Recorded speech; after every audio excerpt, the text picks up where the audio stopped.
dia, Felipe. Bom dia, ouvintes da Rádio Bahia. Doutor Geraldo, vamos fazer um pente fino nos salários do Estado? Como é que vai se dar esta questão? Bem, o Ministério Público de Contas ingressou ontem junto ao Tribunal de Contas do Estado com uma representação de número 12 de 2015, requerendo ao Tribunal procedimento fiscalizatório com vistas a verificar a correta aplicação do teto constitucional, o comando do artigo 37, inciso 11 da Constituição, especialmente nos casos de acúmulo entre remuneração, proventos de aposentadoria e pensões. Se for acolhida essa representação, que deve ser distribuída ao conselheiro relator hoje, o tribunal, então, vai auditar inicialmente no âmbito da administração estadual os casos de acúmulo cujo somatório excede o teto constitucional. E já está sendo requerida, desde já, medida cautelar para aquelas circunstâncias que estiverem em desacordo, ou seja, aqueles casos em que servidores inativos ou ativos ou pensionistas recebem, na soma das diversas fontes, mais do que o teto constitucional. Nesse caso, não interessa se é dinheiro público federal, estadual ou municipal. É dinheiro público. Se a pessoa passou por um cargo em uma prefeitura e acumula com de ex-deputado, ou deputado federal acumula com um ex-governador, a fonte é dinheiro público. Exatamente. Embora nesse primeiro momento o pedido seja para que a verificação se dê apenas em relação ao erário estadual. Veja bem que um dos principais motivos para que até hoje não esteja implementado o teto na sua plenitude é exatamente a pretensão de se fazer desde já um sistema que abarque todas as circunstâncias.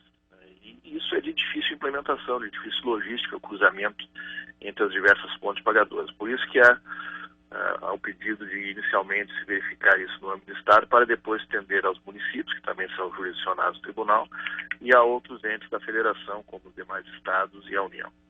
Eventualmente, até conselheiros do Tribunal de Contas podem estar recebendo acima do teto em função de que alguns são ex-parlamentares. É possível, mas não é esse o foco. A representação não é pessoalizada. Não, perfeito. Abarca esta ou aquela circunstância. Ela defende que a matéria está amadurecida o bastante, há decisões judiciais do Supremo Tribunal Federal, do Superior Tribunal de Justiça, do Tribunal de Contas da União, do Conselho Nacional de Justiça, que deixam claro que deve haver o somatório das diferentes pontes para a observância do teto constitucional. Nesse caso, quem recebe acima do teto vai fazer a opção: eu quero receber tal salário desta fonte, né? Como é que ficaria essa situação? Provavelmente. A sistemática a ser adotada, se deve haver, e provavelmente deva haver, o estabelecimento de um procedimento administrativo em cada órgão, propiciando-se o contraditório e a ampla defesa, em que fonte deverá haver o corte do excedente ou não, são todas questões para o segundo momento. O importante na data de ontem é que se deu a propositura perante o Tribunal de Contas de uma medida que busca, 26 anos quase após a Constituição da República, implementar em definitivo, fazer eficaz o comando constitucional, que agora parece, depois de várias eleições judiciais, estar suficientemente esclarecido. O senhor está pedindo liminar nesse caso aí, aplicação imediata?